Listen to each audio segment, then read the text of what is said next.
பாசத்திற்குரிய பவானி பா மோகன் அவர்களே, முதல்வர் நூருல் இஸ்லாம் அரபிக் கல்லூரியினுடைய முதல்வர் பாசத்திற்குரிய மௌலானா மௌலவி அல் ஹாஃபில் காரி முகமது யஹ்யா தாவூதி அவர்களே, மிகச்சிறப்பான வாழ்த்துரையாற்றி அமர்ந்திருக்கிற ஜோதிமலை இறைப்பணி திருக்கூடத்தினுடைய தலைவர் தவத்திரு திருவடிக்குடில் அடிகளார் அவர்களே, பாசத்திற்குரிய அன்பு சகோதரர் மாநில பேச்சாளர் ரவிச்சந்திரன் அவர்களே, மாநிலத்தினுடைய செயலாளர் எனது அருமை பாசத்திற்குரிய பாஸ்டர் வி மார்க் அவர்களே, வருகை தந்திருக்கிற அனைவருக்கும் நன்றி. நவில காத்து கொண்டிருக்கிற வர்த்தகரணி மாவட்டத்துடைய தலைவர் அன்பு சகோதரர் சிராஜுத்தீன் உள்ளிட்ட இந்த நிகழ்வில் கலந்து கொண்டிருக்கிற எனது இரத்தத்தின் இரத்தங்களான எஸ்டிபிஐ கட்சியினுடைய அன்பு உறவுகளே, சகோதரர்களே, சகோதரிகளே, மாணவ கண்மணிகளே, தொழிலதிபர்களே, ஜமாத்துடைய பிரமுகர்களே, என்னுடைய தொப்புள் கொடி உறவுகளே,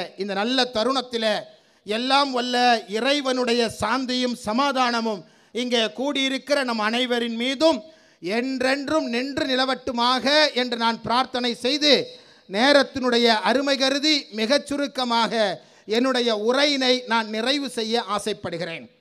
அன்பிற்கினிய அன்பு சொந்தங்களே, ஏனென்று கேட்டால் எதற்காக என்னுடைய பேச்சை மிகச் சுருக்கமாக நான் பேசிக்கொள்ளலாம் என்பதாக நான் ஆசைப்படுகிறேன் என்று சொன்னால், இரண்டு விஷயங்கள் இப்பொழுது வந்தவுடனேயே நிறைவேறிவிட்டது. ஒன்று, என்னுடைய உணர்வை, எனது உயிரை, எனது இரத்தத்தின் இரத்தங்களான எனது அருமை சொந்தங்கள் அத்தனை பேரையும் கண்டுவிட்டேன் என்கிற மனநிறைவு. இரண்டாவதாக, இங்கே அமர்ந்திருக்கிற தவத்திரு அடிகளார், அன்பு சகோதரர் ரவிச்சந்திரன், பாஸ்டர் மார்க் உள்ளிட்ட மும்மதத்தினுடைய சகோதரர்களையும் கொண்டிருக்கிற எஸ்டிபிஐ கட்சியினுடைய தலைவர்கள் இங்கே எனக்கு முன்பாக பேசி சென்றிருக்கிறார்கள். அவர்கள் பேசி செல்லவில்லை. மோடி அல்ல, மோடியினுடைய வாப்பாவே வந்தாலும் நாங்கள் நின்று மனித அரணாக நின்று உங்களையும் எங்களையும் காப்பாற்றுவேன் என்று சொல்லி சென்றிருக்கிறார்கள். எனவே இந்த இரண்டு திருப்தியோடு தான் என்னுடைய பேச்சை நான் மிகச் சுருக்கமாக நான் பேச வேண்டும் என்பதாக நான் ஆசைப்படுகிறேன். ரொம்ப நாளாச்சு கோயமுத்தூரில் பேசி ரொம்ப நாளாச்சு. ஆனால் கோயமுத்தூரில் இருந்து தான் எஸ்டிபிஐ கட்சி துவங்குகிற இந்த மாபெரும் ஜனவரி 15 முதல் பிப்ரவரி 15 வரையிலான ஒரு மாத கால வக்ஃபு சொத்துக்களை பாதுகாக்கிற, வழிபாட்டுத்தல சட்டத்தை பாதுகாக்கிற மாநாட்டு நிகழ்வு கோவையிலிருந்து தான் துவங்குகிறது என்பதிலிருந்து இதனுடைய வெற்றிக்கு அச்சாரமாக இந்த மாநாடு அதற்கான ஒரு மைல்கல்லாக அமைந்திருக்கிறது. அன்பு சொந்தங்களே, பொதுவாகவே கோவை என்று சொன்னால் வச்சு செய்வார்கள், ஆனால் இப்பொழுது அடிவழியாக செய்திருக்கிறார்கள் என்பதாக நான் கருதுகிறேன். ஏனென்றால் வக்ஃபு மாநாடு என்று சொல்லி இத்தனை ஒரு மாத காலம் இத்தனை மாநாடுகளோடு, இத்தனை ஜமாத்து சந்திப்புகளோடு, இத்தனை பெரிய மக்கள் திரளோடு, எனது அருமை சகோதரிகள் கொட்டுகிற மலையிலும் கூட கை குழந்தைகளோடு நிற்கிற இந்த போராட்டத்தை பார்க்கும் பொழுது தமிழகத்திலே யாரும் இப்படி ஒரு போராட்டத்தை நடத்திடவில்லை. இது சிஏஏ NPR NRC போராட்டத்தை இதே லாரிப்பேட்டையில் பேசிய அந்த நினைவுகளை எனக்கு தருகிறது. ஒரு இஞ்சு கூட நான் நகரமாட்டேன் என்று சொன்ன அமித்ஷாவினுடைய உள்ளத்தை ஒரு அடி அல்ல 1 கிலோமீட்டர் நகர்த்தி அதனை அமல்படுத்தாமல் தடுத்த மாபெரும் ஜனநாயக சக்திகளுக்கு சொந்தக்காரர்கள் என்பதை இந்த தருணத்திலே நான் நினைவு கூறுவதற்கு நான் கடமைப்பட்டிருக்கிறேன். அன்பிற்கினிய அன்பு சொந்தங்களே, என்னுடைய தொண்டை ஒத்துழைக்க மறுக்கிறது. ஆனாலும் கூட கோவை மக்கள் செய்கிற தொண்டை வாழ்த்த வேண்டும் என்பதற்காக வேண்டித்தான் இன்றைக்கு இத்தனை நெருக்கடிக்கு மத்தியிலே உங்களது உள்ளத்தை பார்த்தவுடனே என்னுடைய தொண்டையெல்லாம் விரிவடைந்து விட்டது மட்டுமல்ல, என்னுடைய உள்ளமும் கூட இன்றைக்கு விரிவடைந்திருக்கிறது. இந்த சந்தோஷம் போதும் எத்தனை பெரிய போராட்டங்களையும் நடத்துவதற்கு இது மட்டுமே காரணமாக அமையும் என்கின்ற சந்தோஷம் எனக்கு இருக்கிறது. அன்பிற்கினிய அன்பு சொந்தங்களே, இன்றைக்கு எனக்கு முன்பாக பேசுகிற எல்லோரும் பிலால் ஹாஜியாருடைய பெயரை பேசி சென்றிருக்கிறார்கள். ஆரம்ப காலத்திலே கட்சியினுடைய துவக்க காலகட்டத்திலே நான் மாநில பொதுச் செயலாளராகவும் மரியாதைக்குரிய மர்ஹூம் பிலால் ஹாஜியார் அவர்கள் துணைத் தலைவராகவும் நாங்கள் இருவரும் பயணப்பட்ட நினைவுகள் என்னை வந்தடைகிறது. அவர் சொல்லி காட்டுவார், முபாரக் பாய் எதுக்கும் நம்ம பயப்பட வேண்டாம், அல்லாஹ் எழுதிட்டான், அது என்ன நடக்குமோ அதை தவிர வேற ஒன்றும் நடக்காது, என்ன நடந்தாலும் அதை பற்றி கவலைப்பட மாட்டேன் என்று சொன்ன 80 வயதிற்கும் அதிகமாக தன்னுடைய உள்ளத்தை இந்த பாதையிலே நடத்தி கொண்டு சென்றவருடைய பெயரைத்தான் வைத்திருக்கிறோம். காவல்துறை இடத்துல போய் அவர்கள் எல்லாம் சொன்னார்களாம், அவர்களுக்கு சங்கிகள் அவர்களுக்கு அறிவில்லை என்பது உலகத்திற்கே தெரிந்த விஷயம். கொஞ்ச நஞ்ச அறிவு பக்கத்தில் இருக்க மாநிலத்துக்காரனுக்கு இருக்கும், தமிழ்நாட்டில் இருக்கிற யாருக்கும் இல்லை.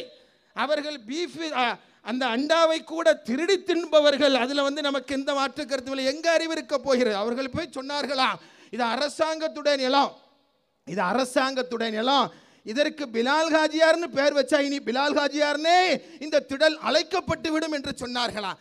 கொஞ்சம் கூட போலீஸ் ஸ்டேஷன் வாசலில் போய் போலீஸ் ஸ்டேஷனுடைய இன்ஸ்பெக்டர் பேரை சொல்லி அழைத்து விட்டால் இனி இருந்த அந்த போலீஸ் ஸ்டேஷன் அவருடைய பெயரிலேயே அழைக்கப்படும் என்பதாக அர்த்தம் என்பதை போல அவர்கள் சொல்லியிருக்கிறார்கள். நான் நினச்சி பார்த்தேன், கோயம்புத்தூருடைய காவல்துறை நல்ல அறிவார்ந்த காவல்துறை தானே, அந்த சங்கிகளுக்கு 2 போட்டு போங்கையா வேலையை பார்த்துட்டு எங்களுக்கு நிறைய வேலை இருக்கு என்று சொல்ல வேண்டியவர்கள் அதை கூட எங்களிடத்தில் சொல்லுகிறார்கள். நினைத்து ஸ்காட்லாந்து யார்டுக்கு இணையானவர்கள் எங்களது காவல்துறை என்று எல்லா கூட்டத்திலையும் பெருமையோடு நான் சொல்லுகிறேன்.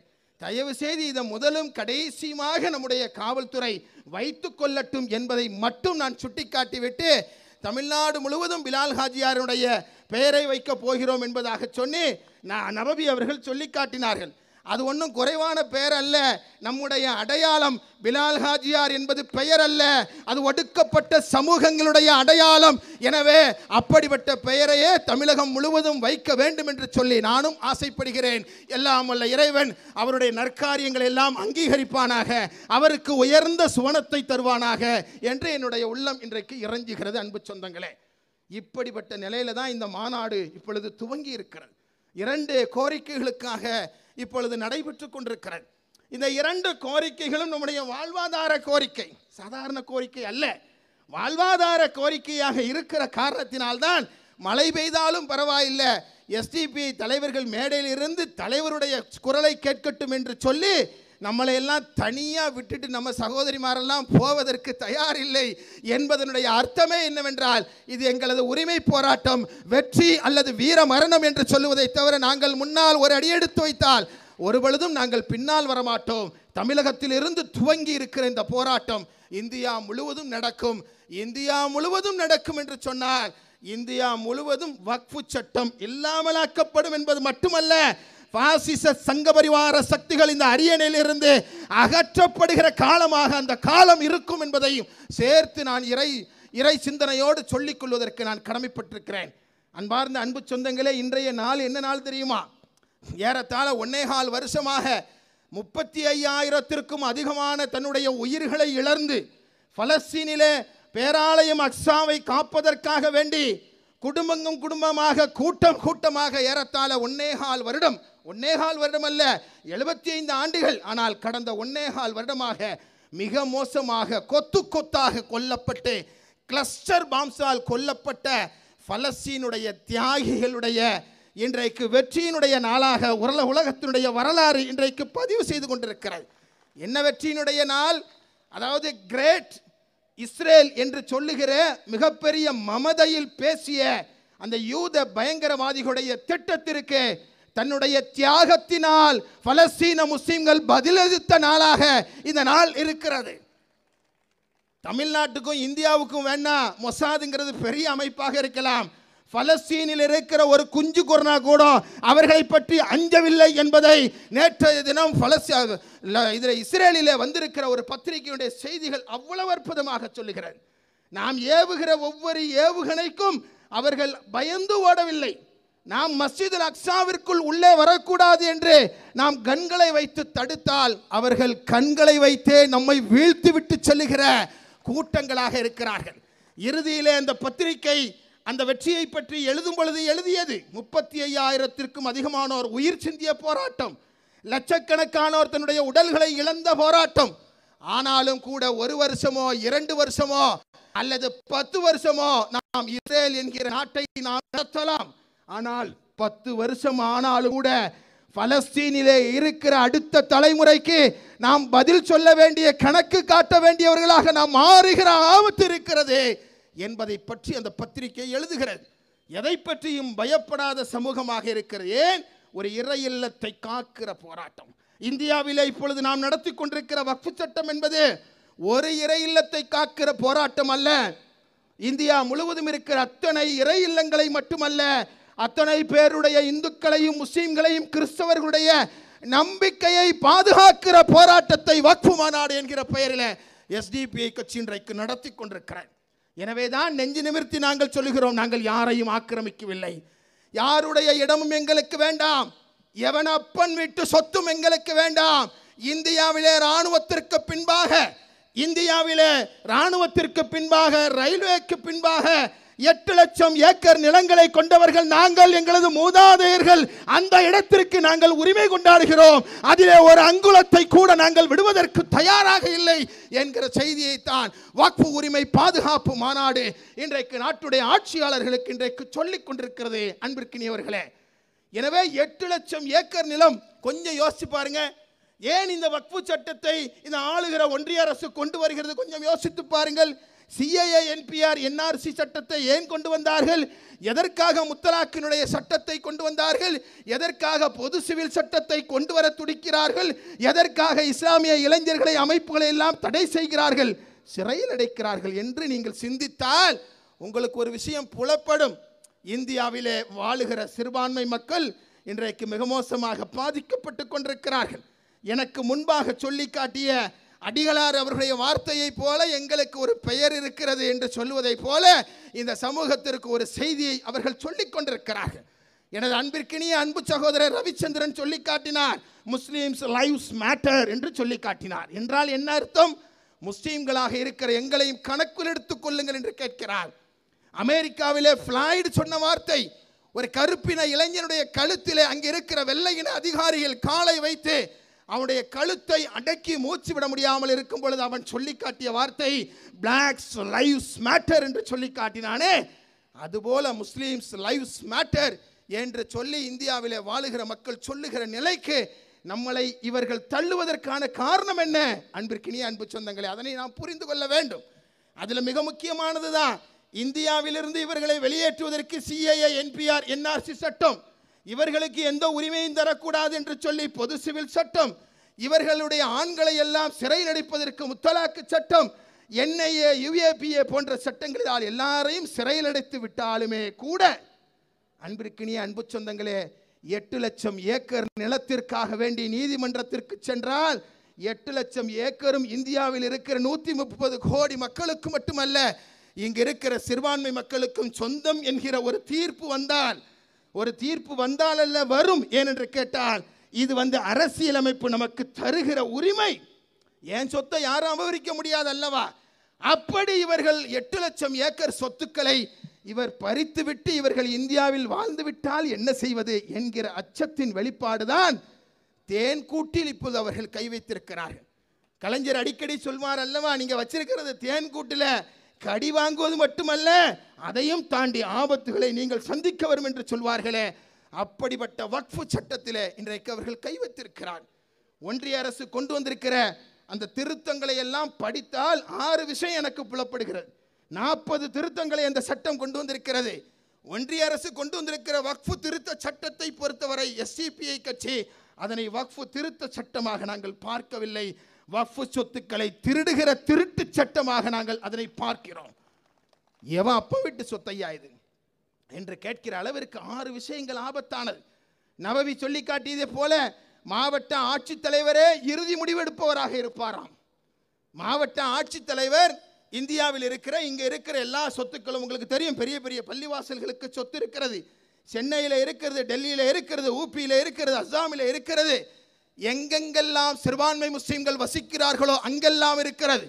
எங்கெல்லாம் அவர்கள் வசித்தார்களோ அங்கெல்லாம் இருக்கிறது. எங்கெல்லாம் அவர்கள் வசிக்க கூட இல்லையோ அங்கெல்லாம் இருக்கிற அளவிற்கு இந்த சமூகத்திற்கு, மனித சமூகத்திற்காக வேண்டி என்னுடைய பாட்டனும் முப்பாட்டனும் எழுதி வைத்த சொத்துக்கள். அந்த சொத்துக்கள், அந்த சொத்துக்களை எல்லாம் யாரோ ஒரு ஐஏஎஸ் படித்த ஆட்சித்தலைவர் முடிவு செய்வார் என்று சொன்னால் என்னங்க நியாயம்? அதோடு சேர்த்து ஒரு இடத்துக்கு பிரச்சனை வருகிறது, ஒரு இடத்துக்கு லாரிப்பேட்டையில் இது லாரிப்பேட்டையா பிலாலாஜியார் பேட்டையான்னு ஒரு பிரச்சனை வருதுன்னு வச்சுக்கோங்களேன். உடனே மாவட்ட ஆட்சித்தலைவர் வருவாரா, வந்து இந்த பிரச்சனை தீருகிற வரை நான் இதனை கண்ட்ரோலில் எடுத்துக்கிறேன் என்று சொல்லிவிட்டு அதுவரை இது அரசாங்க இடம் என்று சொல்லி, உதாரணத்துக்கு சொல்கிறேன், அதுவரை இது அரசாங்க இடம் என்று சொல்லி விடுவாராம். நான் கேட்குறேன், எங்கள் ஏரியாவில் சொல்லுவாங்க, எப்பா இது தென்காசி வழக்கா இருக்கப்பா என்று சொல்லுவார்கள். கட்ட பஞ்சாயத்தில் ஒரு கேவலமான கட்ட பஞ்சாயத்தாக இருக்குது. 2 பேருக்கு நடுவில் பிரச்சனை வருது, ஒரு வீட்டுக்கு 2 பேருக்கு நடுவில் பிரச்சனை வருதுன்னா அந்த பிரச்சனை முடியும் வரை 2 பேரும் அங்கே போகக்கூடாது, அப்படி தானே? அதுக்கு பார்த்தீங்கன்னா ஸ்டேட்டஸ் கோ. இல்லைன்னா 2 பேரும் எப்படி இருந்தார்களோ அப்படியே இருக்க வேண்டும். 2 பேரையும் வெளியே அனுப்பிட்டு இவர் வந்து சொல்லுவாராம், இனி இருந்து உங்கள் இடம் இல்லை, நான் முடிவு பண்ணி சொல்கிறேன், அது வரைக்கும் அது என்னோட இடம் தான் சொன்னால் என்னையா வழக்குது? எதை கொண்டு அடிக்கிறது? நம்ம ஊர் பாசையில் சொல்கிறதா இருந்தால், கோயம்புத்தூர்காரங்களாக இருந்தால் எதை கொண்டு நீங்கள் அடிப்பீங்க? அப்படிப்பட்ட ஒரு சட்டத்தினுடைய திருத்தமாக இந்த திருத்தம் இருக்கிறது. 3வதாக பயன்பாடு சொத்து அனுபவ பாத்தியதை ஒன்று இருக்கிறது அல்லவா? அப்படி ஒன்றே கிடையாதான்.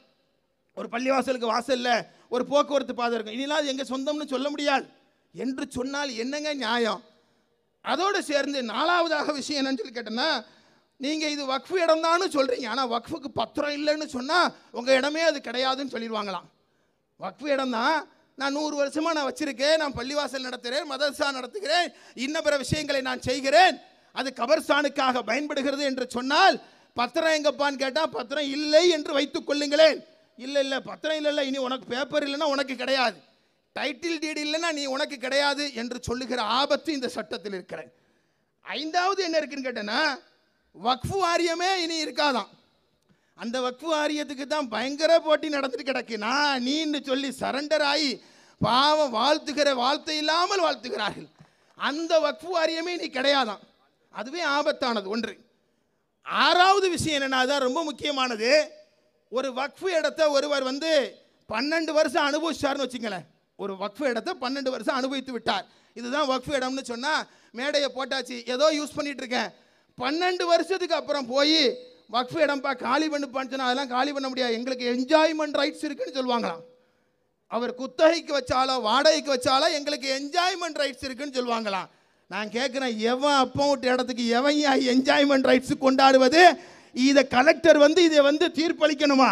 அது வரைக்கும் நாங்கள் இதெல்லாம் பார்த்து கொண்டு பொறுத்து கொண்டு இருக்கணுமா என்று கேட்கிற அறச்சீற்றத்தின் அடிப்படையில் தான் இந்த கூட்டத்தை இன்றைக்கு நாம் நடத்தி கொண்டிருக்கிறோம். அனுமதிப்போமா? அனுமதிப்போமா? ஒரே குரல்ல சொல்லுங்க, அனுமதிக்க மாட்டோம். என்ன வந்தாலும் பரவாயில்ல, இது எங்கள் நிலம், எங்களது முப்பாட்டன் வழங்கிய சொத்து, 8 லட்சம் ஏக்கரையும் பாதுகாக்க வேண்டிய பொறுப்பு என்னிடத்தில் இருக்கு. இதுல 2 அநியாயத்தை பற்றி தான் இப்போ நான் இன்னைக்கு பேசணும்னு நினைக்கிறேன். மீதி உள்ள விஷயத்தில் தமிழ்நாடு அரசு செய்கிற அநியாயம் இருக்கிறது அல்லவா, அநீதி. அதுபோக 2வதாக வக்ஃபு வாரியம் செய்கிற அநீதி இருக்கிறது அல்லவா. இந்த 2 அநீதி தான் மிகப்பெரிய அநீதிங்க. தமிழ்நாடு அரசை மாதிரி ஒரு கண்ணுக்கு மையும் ஒரு கண்ணுக்கு சுண்ணாம்பும் வைக்கிற ஒரு அரசை இதுக்கு முன்னால் பார்த்ததே இல்லைடா நம்ம கோவை. நம்ம கவுண்டமணி சொல்லி காட்டின மாதிரி, ஐயோடா ஐயா, இதை மாதிரி ஒரு ஆளை நான் உலகத்தில் பார்த்ததில்லை என்று சொல்வதை போல அப்படி ஒரு இரட்டை.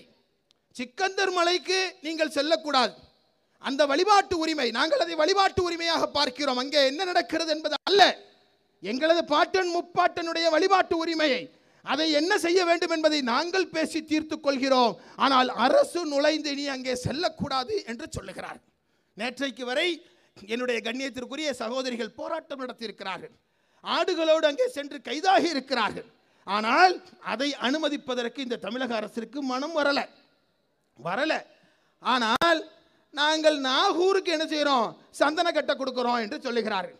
ஒரு விஷயம் தெளிவாக தெரிஞ்சுக்க, நான் ஏற்கனவே கூட்டத்தில் சொல்லிட்டேன், நாளினுடைய அரசு அல்ல, அம்மையாருடைய ஆட்சி காலத்திலேயே நாகூருக்கு 40 கிலோ சந்தனக்கட்டை வழங்கப்பட்டாகிவிட்டது. ஏன் வழங்கியது?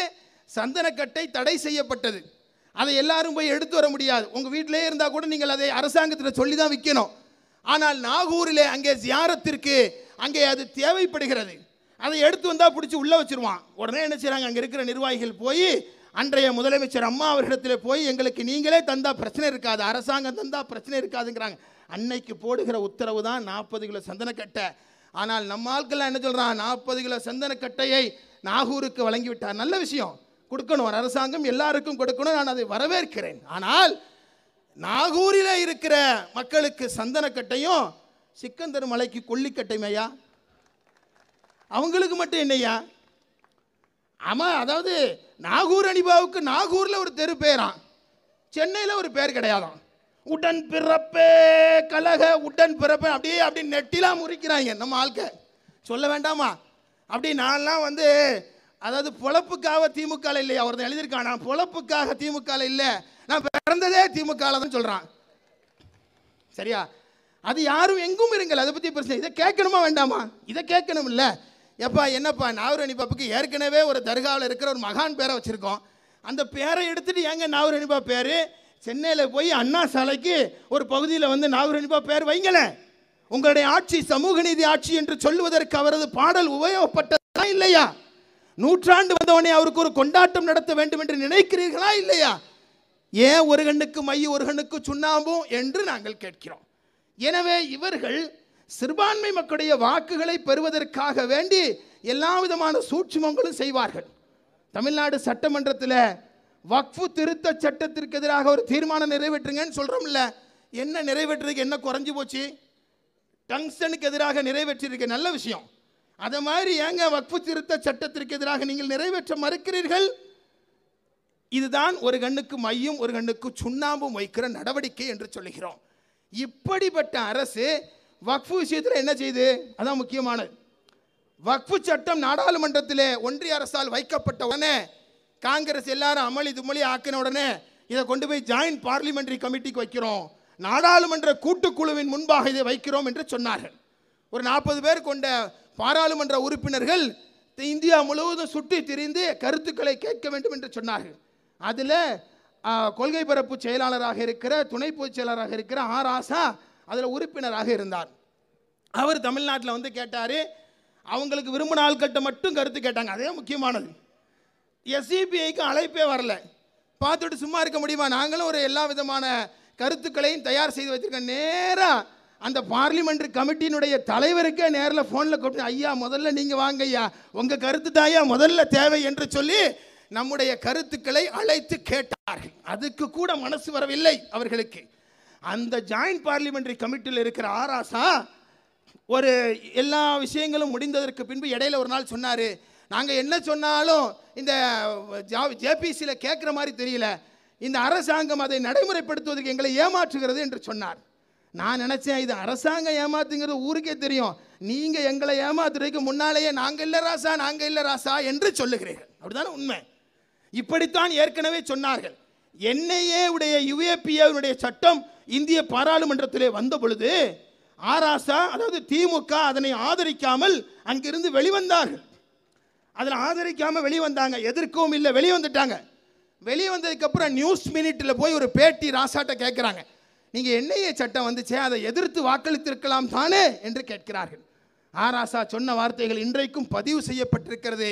நாங்கள் அப்படி யுஏபிஏ என்ஐஏ சட்டத்தை நாங்கள் எதிர்த்திருந்தால் தீவிரவாதிகளை திமுக ஆதரிக்கிறது என்று எங்கள் மீது பிஜேபி பழி போட்டிருக்கும் என்று சொன்னார்.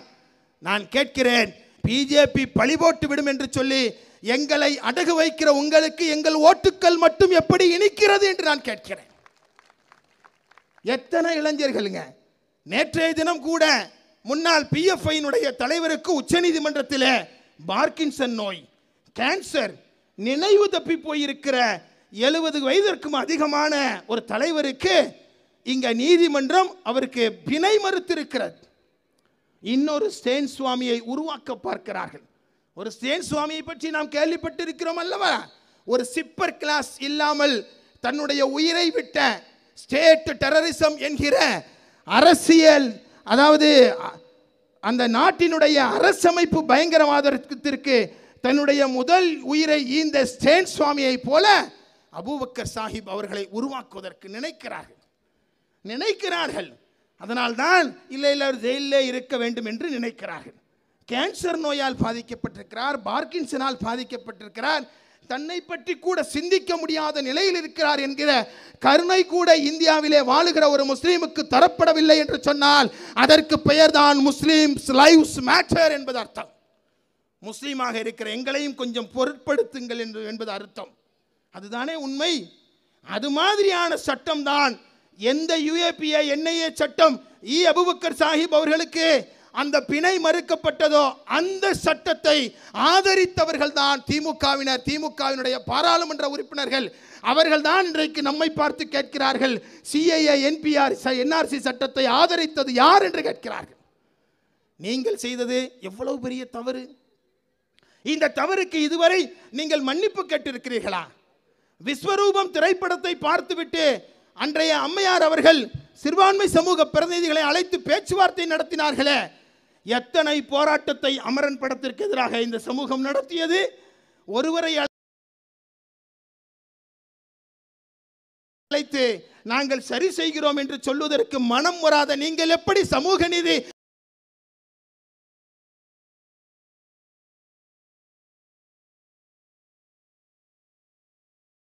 அரசினுடைய தலைவராக இருக்க முடியும்?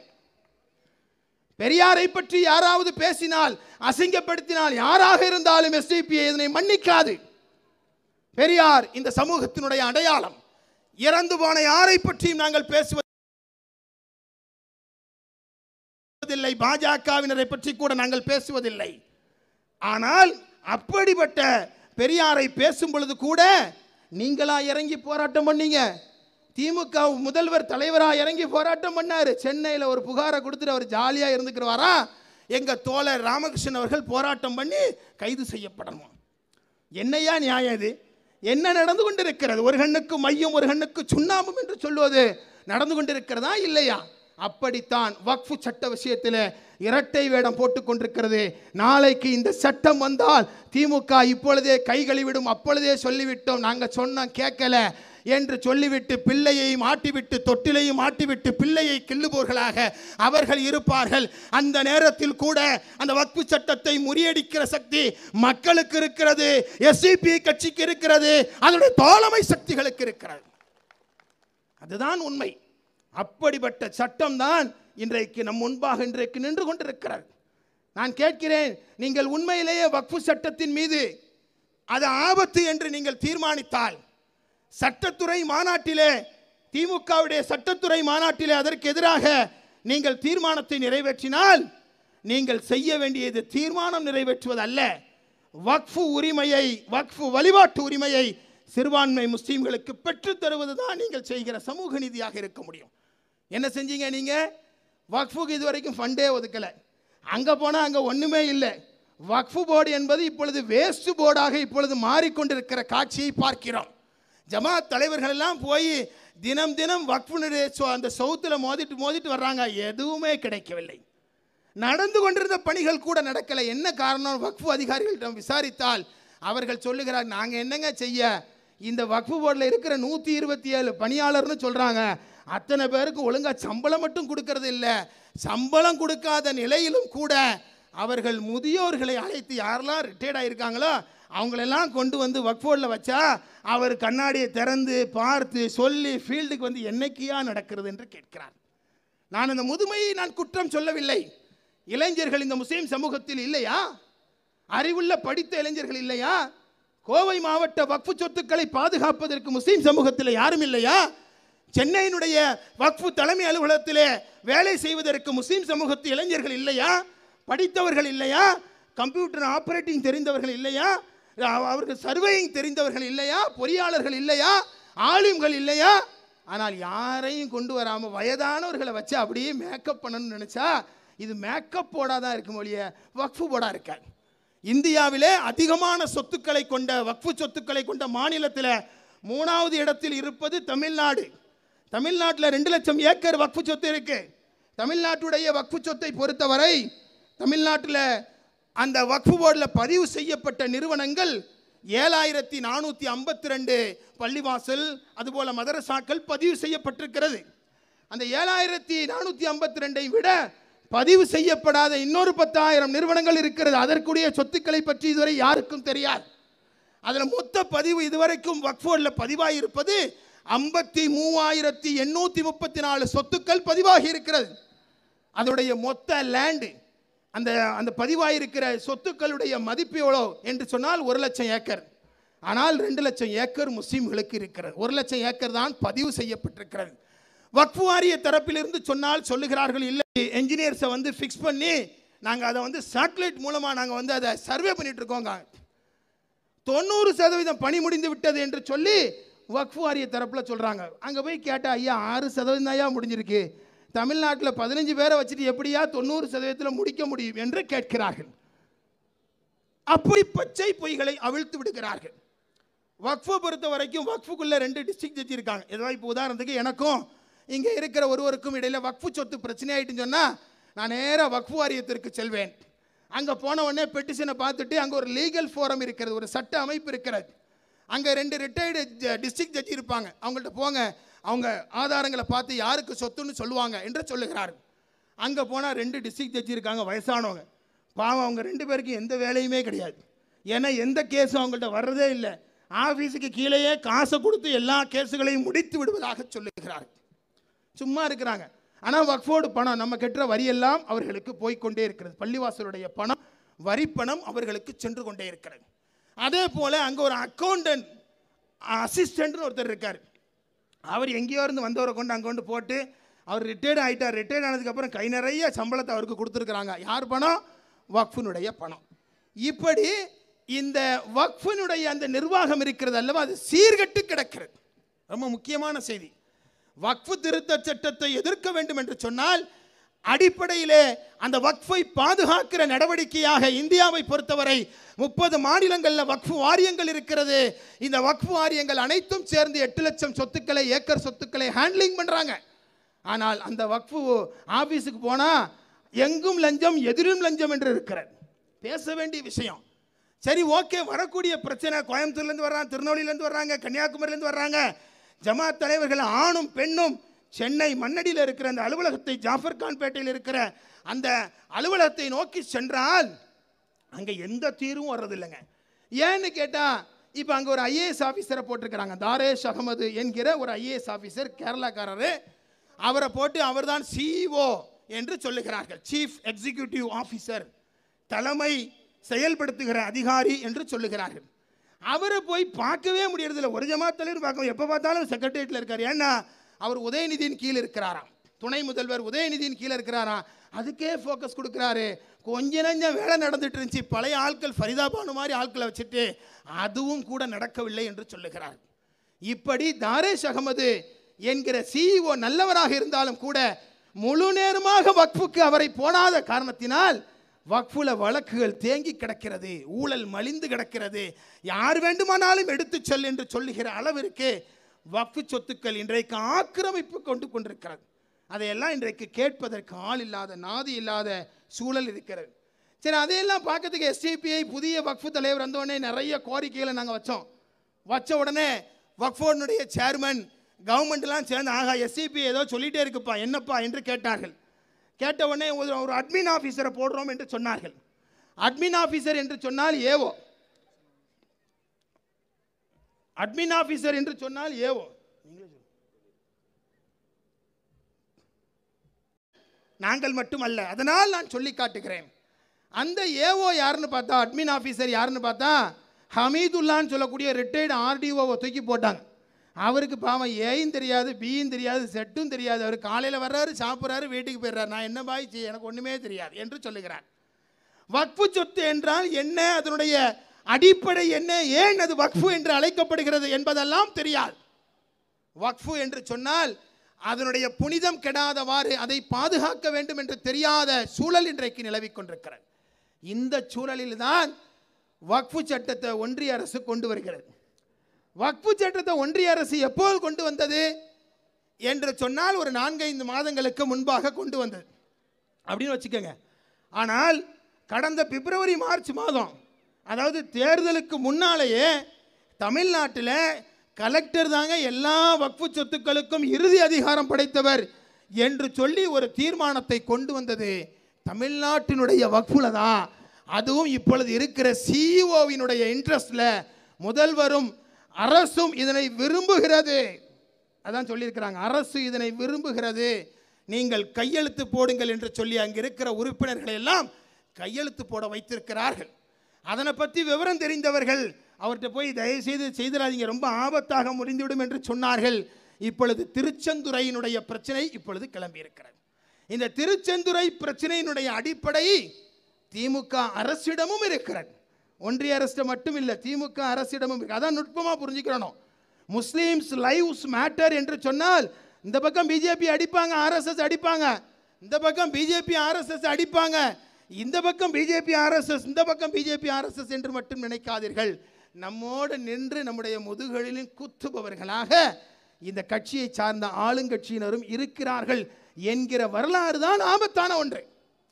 அதனால்தான் எஸ்டிபிஐ கட்சி ஒன்றிய அரசினுடைய நடவடிக்கைகளை கண்டிப்பதோடு சேர்ந்து ஒரு முழுமையான மாற்றம் இந்தியாவிலே தமிழ்நாட்டிலே வர வேண்டும் என்று சொன்னால் வக்ஃபு போர்டிலே ஒரு மிகப்பெரிய சீர்திருத்தம் வர வேண்டும் என்று நாங்கள் முடிவு செய்கிறோம். அதன் அடிப்படையில் தான் நாங்கள் மட்டும் பேசிட்டு இருந்த விஷயத்தை இன்றைக்கு மாநாட்டிலே வக்ஃபு நிலங்களுக்கு சொந்தக்காரரான எனது அருமை தொப்புக்கொடி உறவுகளுக்கு இன்றைக்கு இந்த செய்தியை நாங்கள் சொல்லுகிறோம்.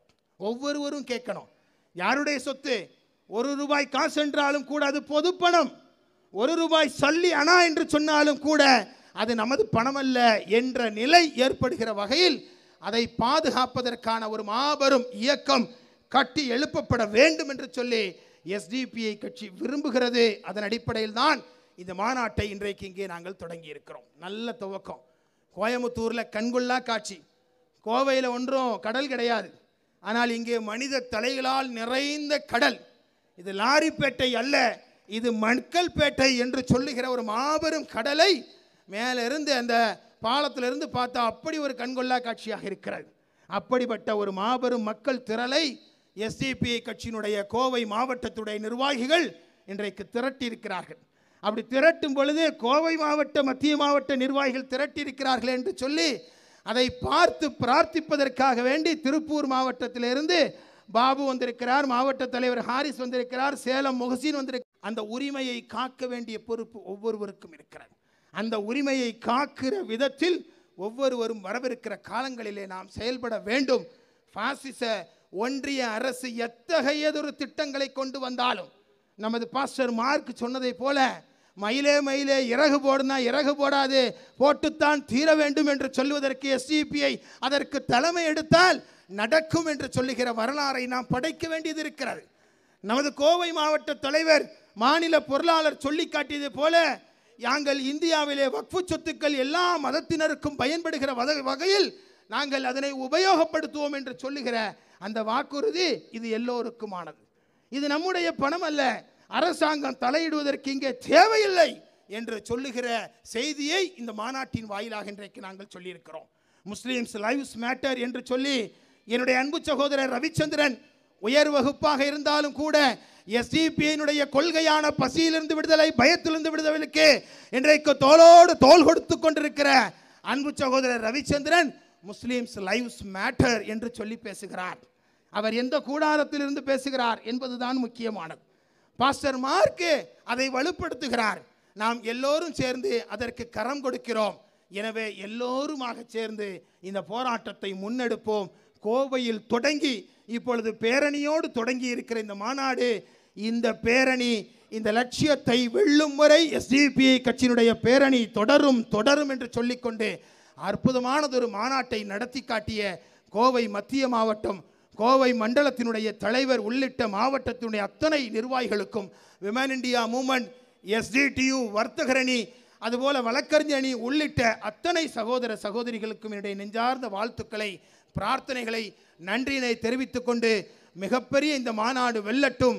நம்முடைய கோரிக்கை